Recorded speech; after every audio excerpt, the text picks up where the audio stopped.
November 12th, 1944, somewhere in France, 30 miles behind the front lines. First Lieutenant Sarah Montgomery, Army Nurse Corps, finished her 16th hour of surgery duty at a field hospital that had processed 230 wounded men since dawn. Her uniform was stained with blood that had soaked through her surgical gown. Her hands shook from exhaustion and too much coffee. Captain Robert Harrison, a surgeon she had been working alongside for 3 months, found her smoking a cigarette behind the operating tent at 2 a.m. He did not propose so much as state a conclusion they had both already reached. They should get married when this was over. She said yes, without hesitation, without romance, without pretense that this was anything except two professionals who had seen each other at their worst and decided that was enough. They married in Paris in May 1945, 2 weeks after Germany surrendered. She was one of approximately 24,000 Army nurses who married officers during or immediately after the war, a marriage rate of 40% that was nearly 3 times higher than the 15% marriage rate for civilian women who dated servicemen. The difference was not romantic, it was structural. The United States Army Nurse Corps and Navy Nurse Corps together deployed more than 60,000 nurses to overseas theaters during World War II, the largest mobilization of professional women in American military history. These were not volunteers dabbling in wartime service. They were trained professionals with nursing degrees or diplomas, women who had completed rigorous education programs and passed certification examinations, women who held professional credentials that placed them in the top tier of female employment in 1940s America. The typical Army nurse who deployed overseas was 26 years old, unmarried, and had worked as a civilian nurse for 3 to 5 years before military service. She came from a middle-class family that could afford to send daughters to nursing school rather than immediately into factory or domestic work. She had chosen nursing as a career, not as temporary employment before marriage, and viewed herself as a professional with skills, expertise, and career ambitions. She enlisted in the military for various reasons: patriotism, adventure, better pay than civilian nursing, or simply because she was single and felt she should contribute to the war effort in meaningful ways. Mary Ellen Davis graduated from Johns Hopkins School of Nursing in 1939 and worked at Baltimore City Hospital for 3 years before enlisting in the Army Nurse Corps in February 1942. She was 25 years old, earned $60 per month as a civilian nurse, and had no romantic prospects that seemed likely to lead to marriage. The Army offered $70 per month, plus housing, food, and the promise of overseas service that sounded more exciting than another decade of hospital shifts in Baltimore.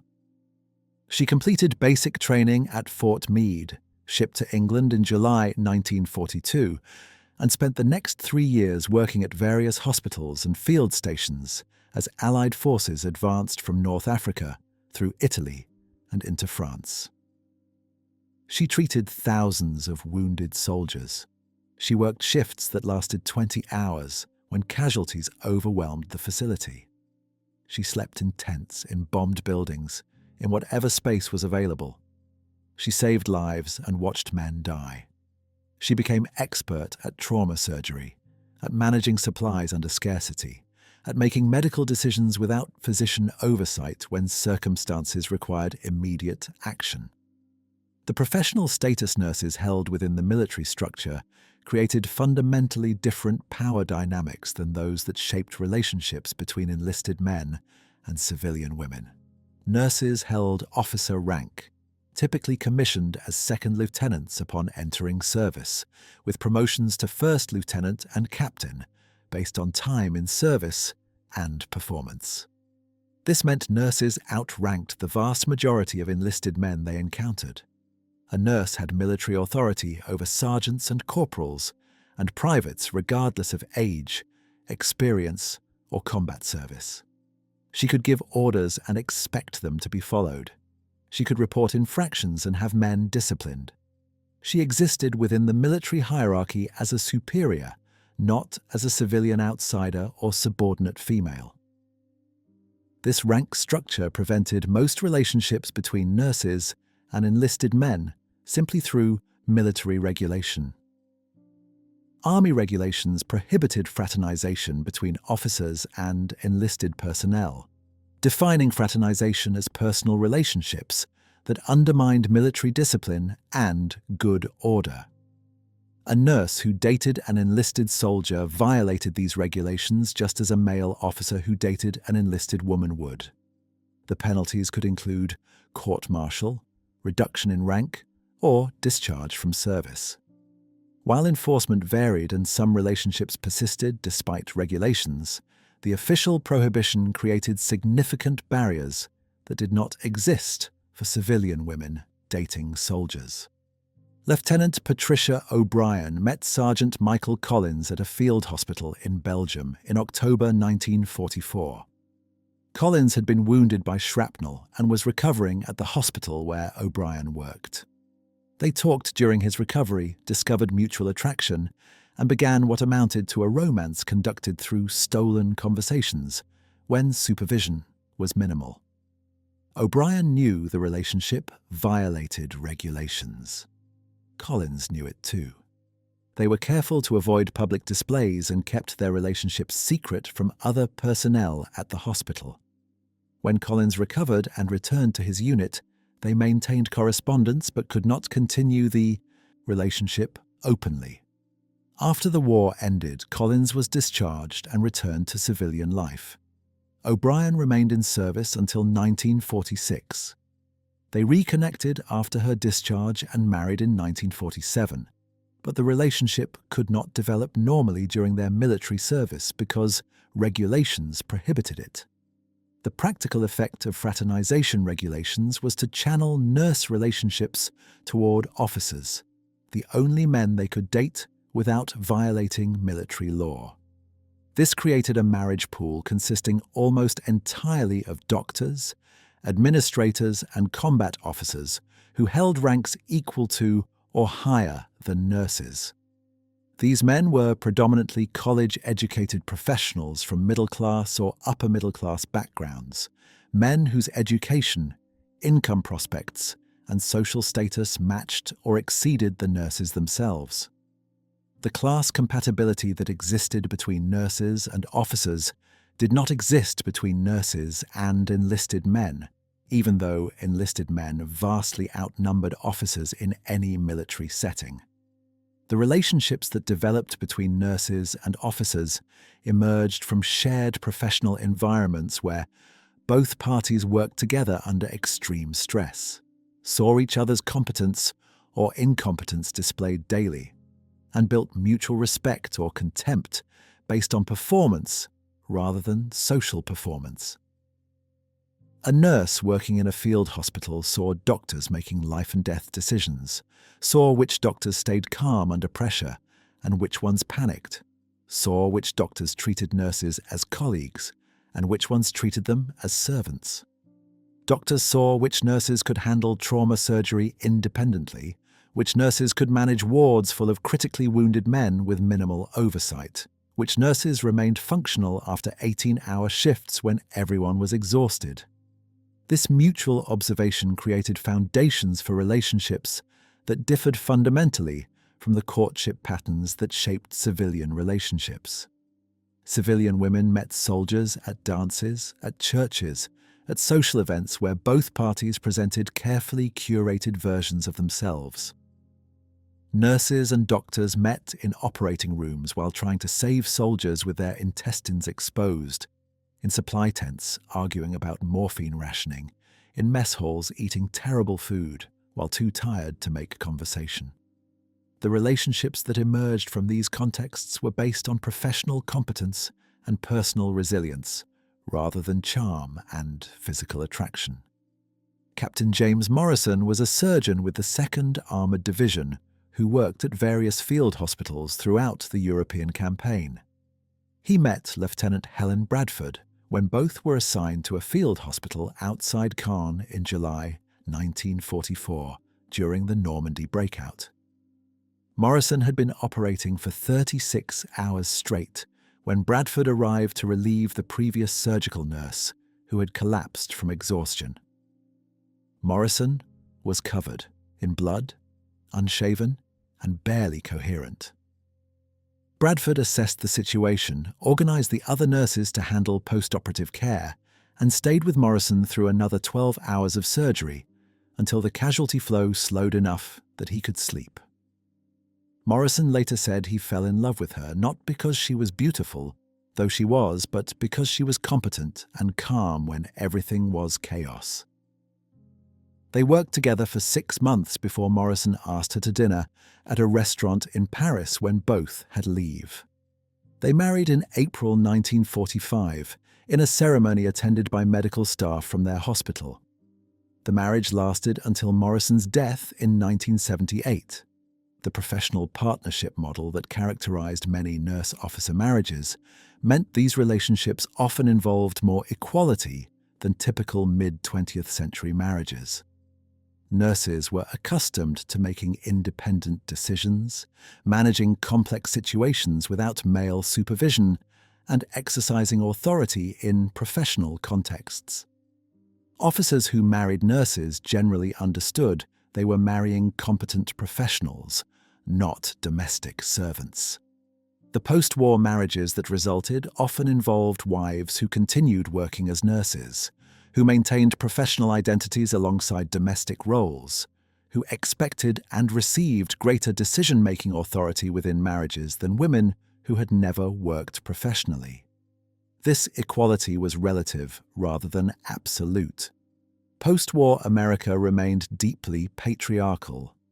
Most nurse-officer marriages eventually involved women leaving professional nursing to raise children and manage households, while husbands pursued medical or military careers.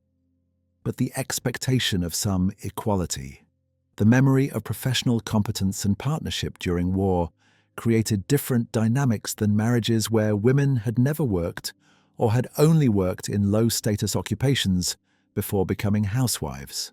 Lieutenant Dorothy Jensen met Major Thomas Wright at a hospital in the Philippines in March 1945.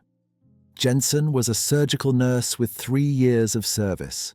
Wright was a medical administrator responsible for managing hospital supplies and personnel. They worked together, coordinating surgical schedules and supply requests, professional collaboration that lasted several months before developing into romance. They married in December 1945, after both received orders stateside. Jensen continued working as a nurse at military hospitals, while Wright attended medical school on the GI Bill. She worked full-time until their first child was born in 1949, then worked part-time through the 1950s while raising 3 children. She returned to full-time nursing in 1962 when their youngest child started school. Wright later credited her income during his medical school years as essential to the family's financial stability, acknowledging a debt that many mid-century husbands would not have admitted because it challenged masculine identity as sole provider. The marriage rate for nurses vastly exceeded marriage rates for civilian women who interacted with servicemen during World War II. Approximately 40% of nurses who served overseas married during or immediately after the war, with the vast majority marrying officers they met during service.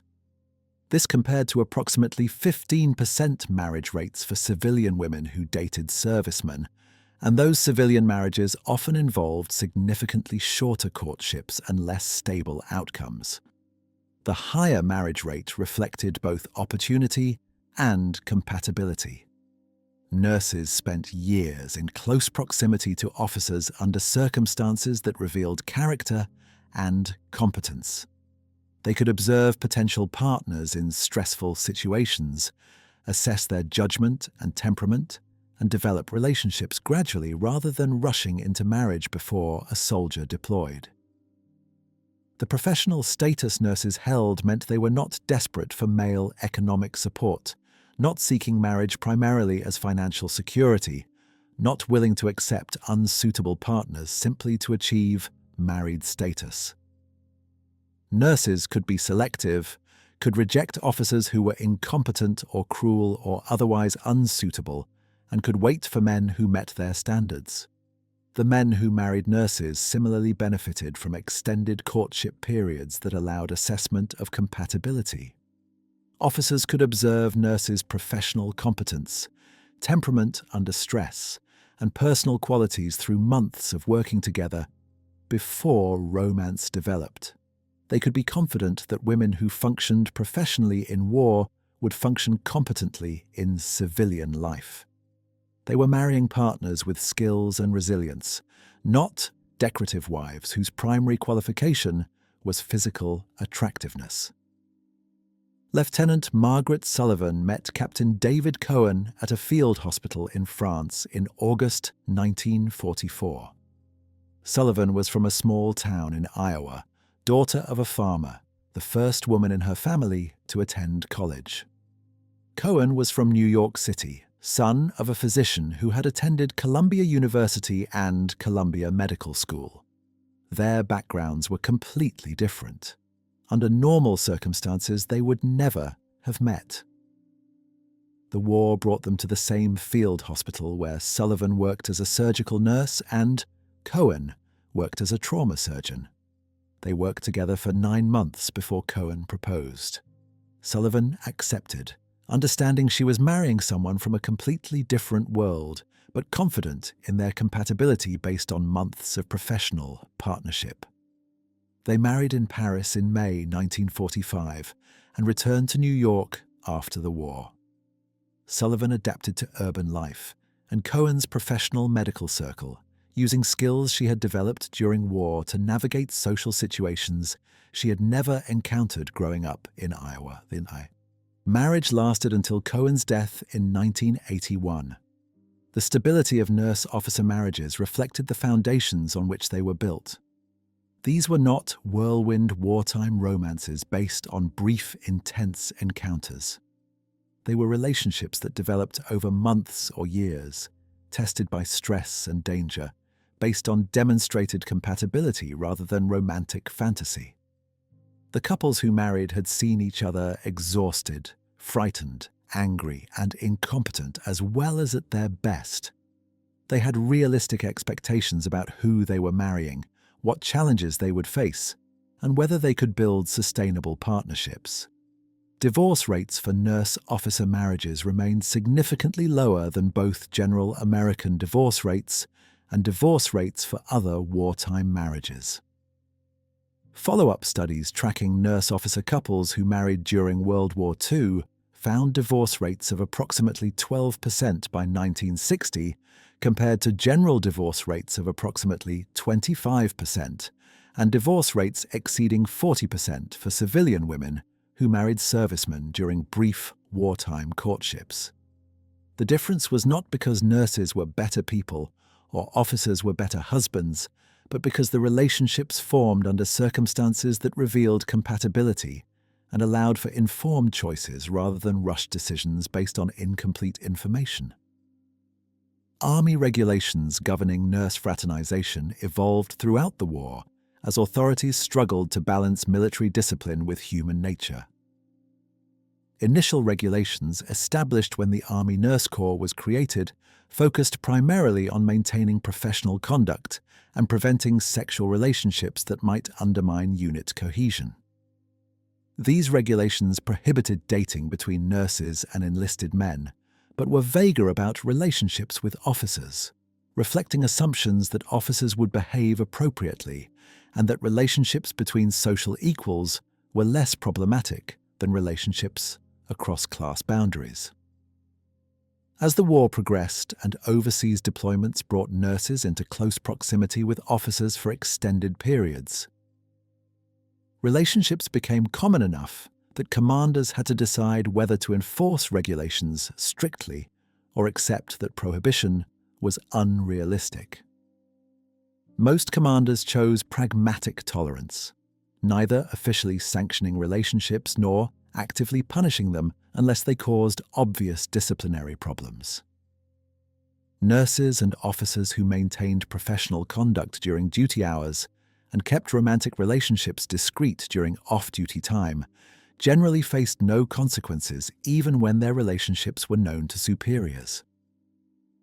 This pragmatic approach created unofficial standards where relationships were acceptable if both parties were officers of similar rank, if the relationship did not involve direct chain of command authority, and if professional conduct was maintained in military settings. A surgical nurse dating a surgeon at the same hospital was generally tolerated. A chief nurse dating a commanding officer she reported to directly was more problematic because of power dynamics and potential favoritism. A nurse dating an enlisted man violated clear regulations and faced potential punishment, regardless of circumstances.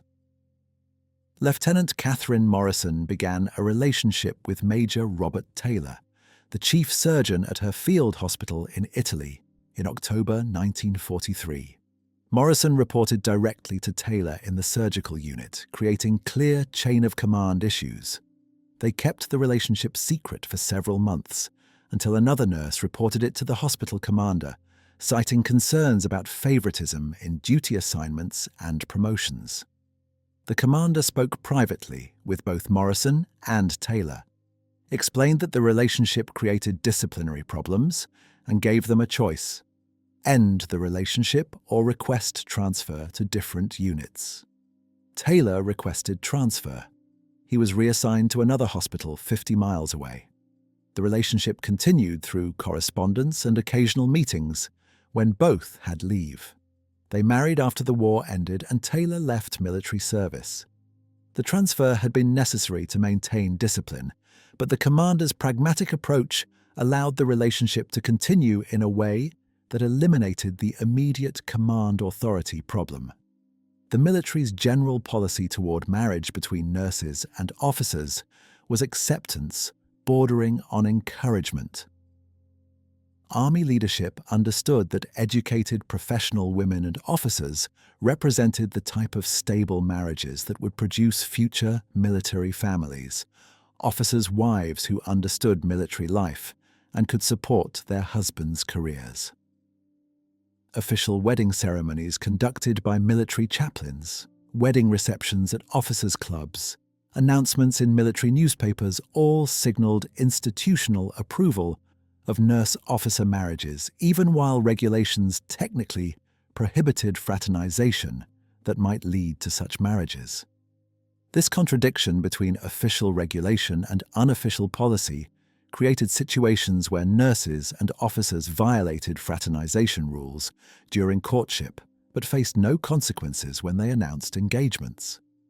The military essentially winked at relationships that violated regulations as long as they led to marriages that fit institutional preferences for stable professional partnerships. This stood in stark contrast to how the military treated relationships between servicemen and foreign women, particularly in occupied territories, where marriages faced bureaucratic obstacles and official discouragement regardless of circumstances. The marriages between nurses and officers facilitated geographic and social mobility for women in ways that civilian marriages rarely did.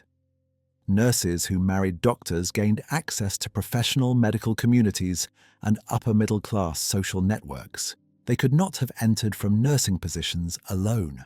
Nurses who married career military officers joined the military social structure as officers' wives, a status that brought housing on military bases, access to commissaries and medical care, social obligations and opportunities through officers' wives' clubs and military social events. This mobility was more significant for nurses from working class or lower middle class backgrounds. A woman whose father worked in a factory or farm could become a nurse through hard work and ability. But civilian nursing rarely provided pathways into professional upper middle class society. Marriage to a doctor or successful military officer opened doors that remained closed to even highly accomplished nurses. The transformation from Lieutenant O'Brien, surgical nurse, to Mrs. O'Brien, doctor's wife, meant moving from professional status to social status, from respect for competence to respect for marriage. Lieutenant Barbara Walsh was daughter of a Boston policeman, one of 5 children, who paid for nursing school by working nights as a hospital orderly. She enlisted in the Army Nurse Corps because military pay was better than civilian nursing, and because she wanted to see the world beyond Boston.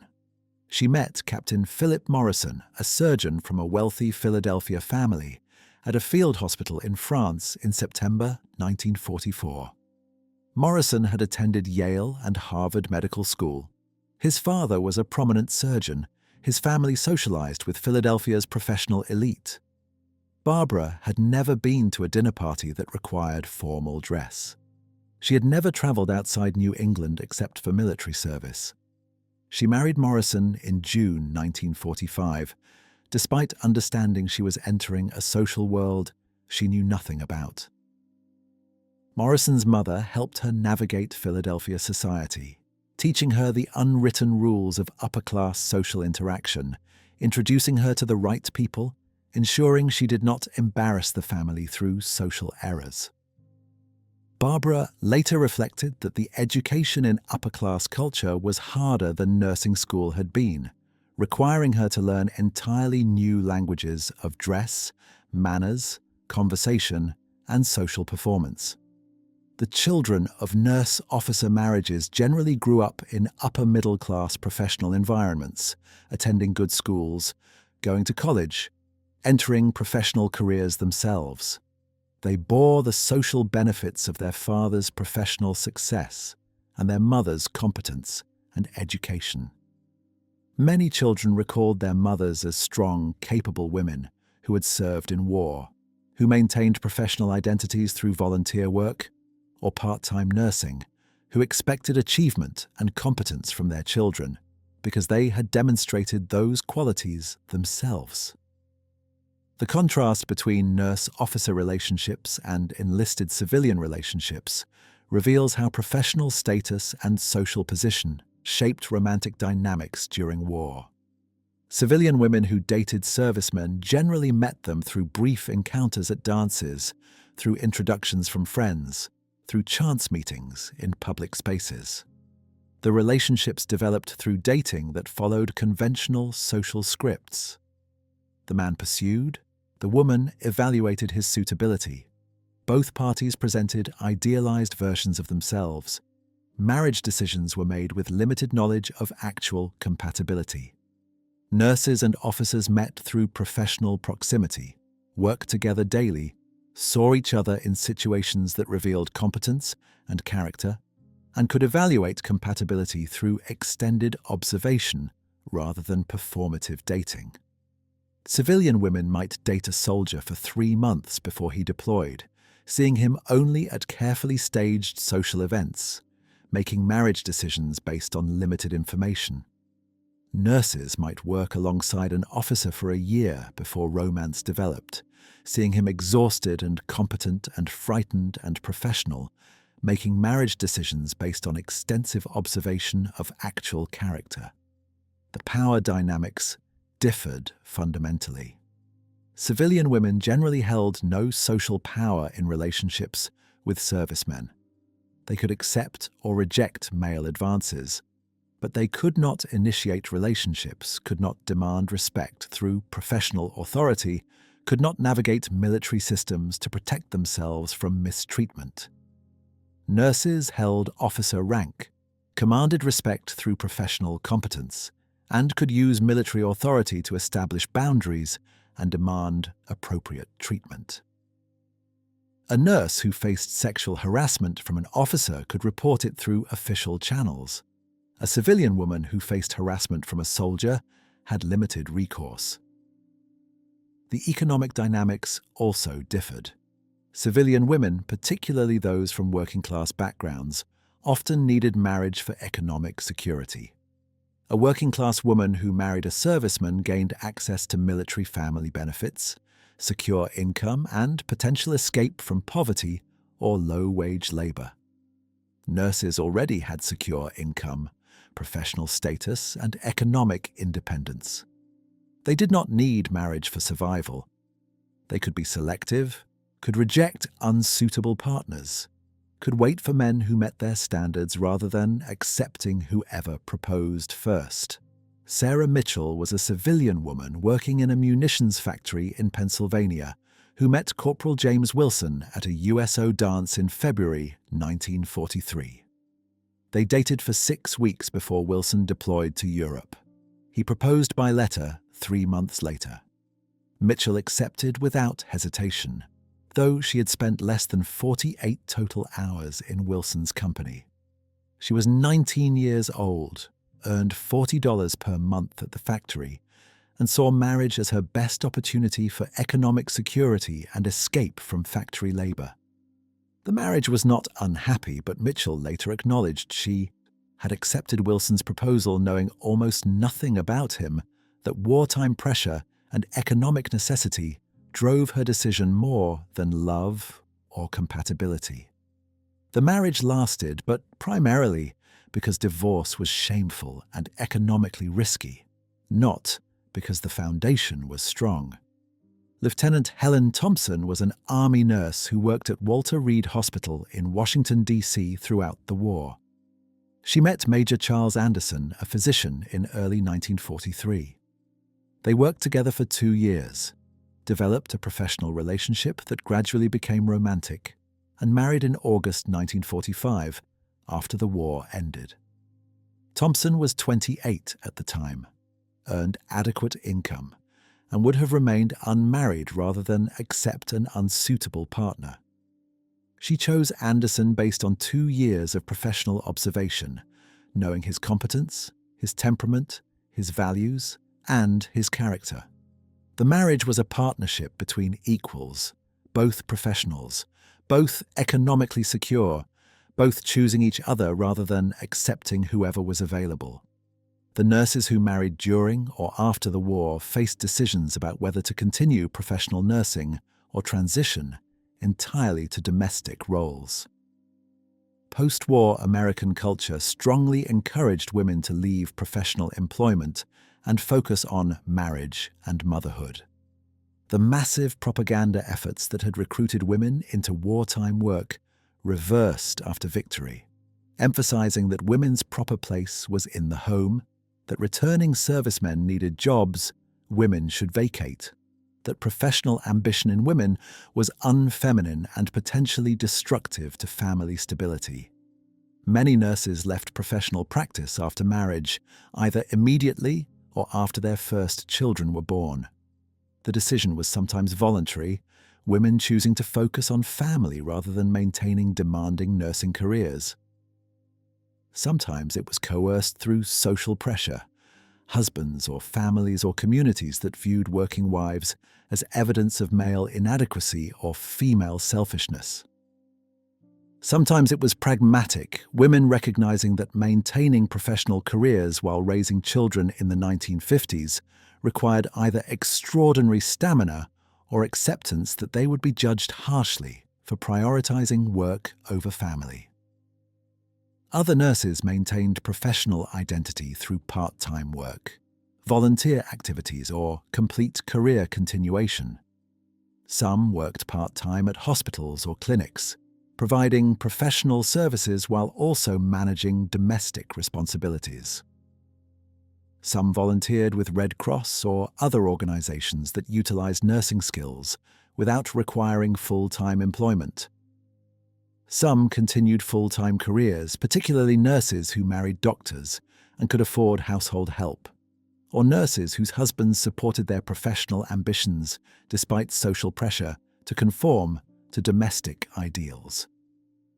Lieutenant Dorothy Hammond married Captain William Stevens, a surgeon, in April 1945.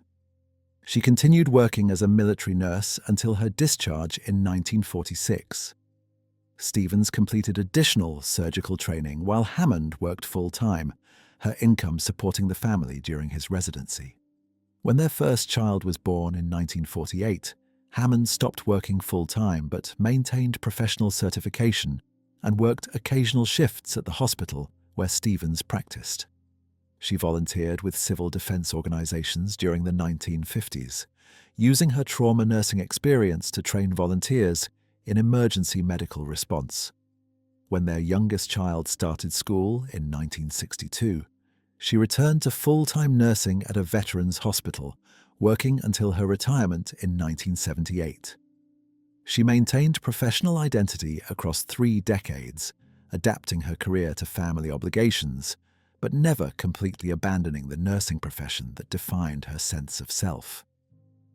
The professional identity nurses carried from military service distinguished them from civilian women who had never worked professionally or who had worked only in low-status occupations before marriage. Nurses had saved lives, managed complex medical operations, exercised authority, and developed professional expertise that civilian women in domestic roles could not claim. This professional identity created tensions in post-war culture that expected women to find complete fulfillment in domestic life. Nurses who had experienced the satisfaction of professional competence, the respect that came from expertise, the pride of saving lives, often struggled to find equivalent meaning in housework and childcare. This tension sometimes strengthened marriages when husbands recognized and valued their wives' professional competence. Officers who had seen their wives function professionally understood they were capable beyond domestic roles and sometimes supported career continuation or professional development. Other times, the tension created conflict when husbands expected wives to abandon professional identity completely and conform to domestic ideals, creating resentment in women who felt their competence and expertise were being wasted on housework. The 60,000 Army and Navy nurses who served overseas during World War II experienced relationships fundamentally different from civilian women dating servicemen. Officer rank created legal barriers to relationships with enlisted men, while channeling romances toward officers whose education and social status matched nurses' professional credentials. Professional partnerships developed through months of working together under extreme stress, revealing competence and character in ways brief civilian courtship could never accomplish. The 40% marriage rate for nurses, nearly 3 times the rate for civilian women, reflected both extended opportunity for assessment and the class compatibility between educated professionals.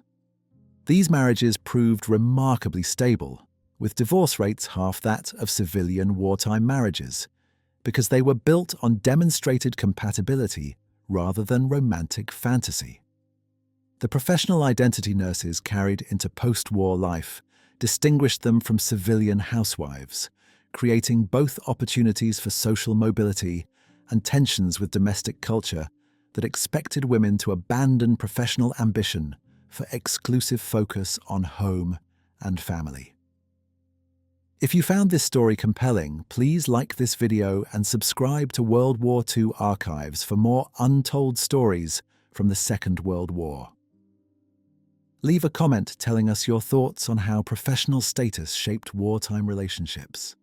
Thank you for watching, and see you next time.